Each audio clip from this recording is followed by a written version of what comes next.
What's going on, guys? Welcome to In the Zone. I'm your host, Garrison Roy. And if you're new to this podcast, we do have several different types of segments. We have rants, we have full length interviews with experts, athletes, and coaches. We have mental minutes, which are quick mental game hacks to help elevate your performance. Deep dive educational explorations, just going into the more intricacies of skill acquisition or being in the zone or anything that's going to help with you training wise. And yeah, that's pretty much it, guys. But if you have any questions, topics, guest suggestions, anything that you want to see here soon, you can email that in to inthezonepodcast123@gmail.com or hit me up in the DMs in any of the platforms that you see this episode. So this one in particular, I've been kind of mulling over a little bit. And of course, this is a rant, but I think it's a little bit more of a philosophical deep dive if you really pay attention to what I'm saying and hear me out, right? I'm going to apply this to just the industry of baseball, but you guys can take this however you want and apply it to other portions of your life as well. And if any of you know me, I'm a really big fan of the movie The Matrix. If you haven't seen it, well, you're missing out. I'll kind of give you in a quick little snippet here in a second of this very iconic scene where Neo and the guy is basically given a red or a blue pill,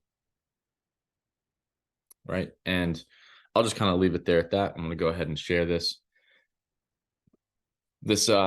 screen here.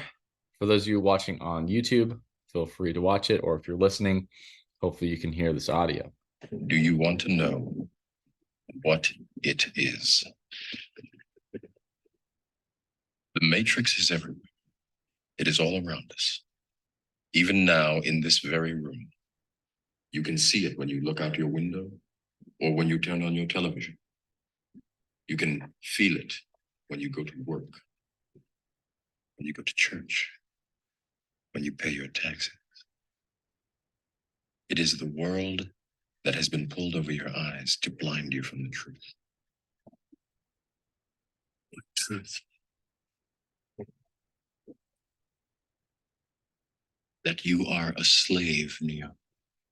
Like everyone else, you were born into bondage, born into a prison that you cannot smell or taste or touch. A prison for your mind.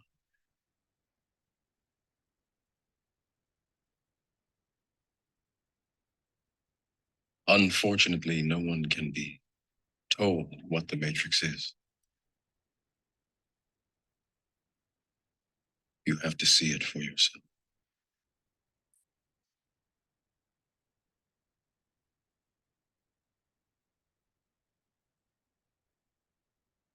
This is your last chance. After this, there is no turning back. You take the blue pill. The story ends. You wake up in your bed and believe whatever you want to believe. You take the red pill. You stay in Wonderland. And I show you how deep the rabbit hole goes.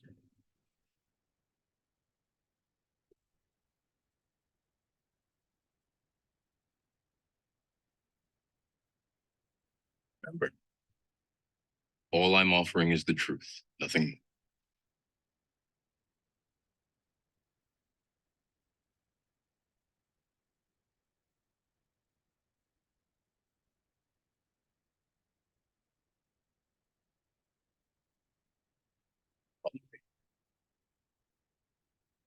All right. So with that, obviously Morpheus is giving him a choice.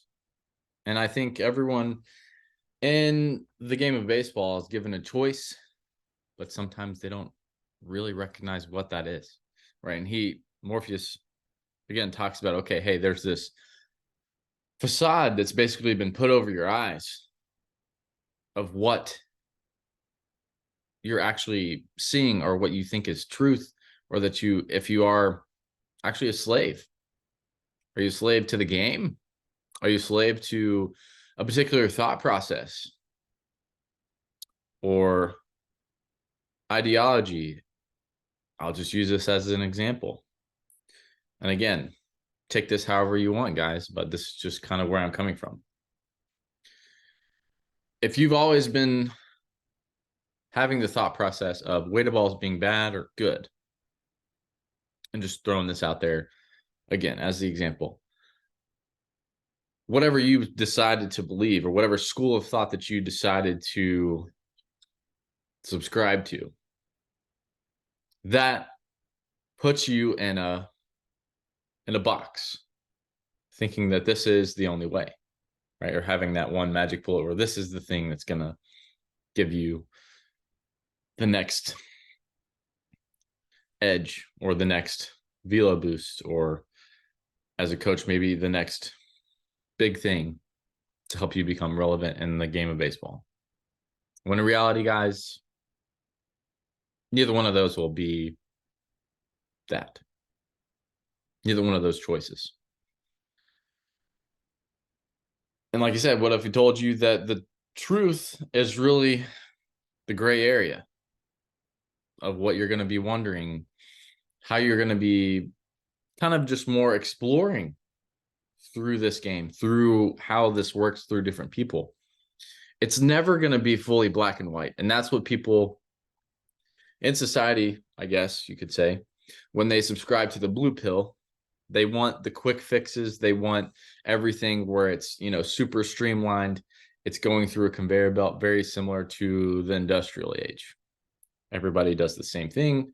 Everybody's recycled through that, right? It's that cookie cutter approach that everyone is just churned through that same system and spits out whatever it spits out. Versus having the other side where you have that full truth. There is that gray area. You go and actually explore, learn how to find different sides of things, right? And this can open up so many different rabbit holes for you as a player, as a coach, if you just open up your eyes and take off the veil where you think that you have to know everything. And I know in baseball, in the game, a lot of coaches do have to have egos. Players, yes, you do have to have some confidence in what you're doing, but there can still be some little nuance there where you're taking that red pill. You're going down some rabbit holes. You're exploring some things. And obviously there's certain rabbit holes that you probably don't want to go down because people have already kind of been there, done that, and they said, hey, there's really nothing here. Maybe you explore there, maybe you don't. And I'm not really telling you what you can or can't do, because again, that's a very limited mindset, a very blue pill cookie cutter approach. But really what I'm saying is, are you allowing yourself to expand your thought process? Or are you only just doing what you've been told because that's what your coach has said, or, whatever training philosophy that you subscribe to? Maybe this is their way of doing things, but you never really explored anything else.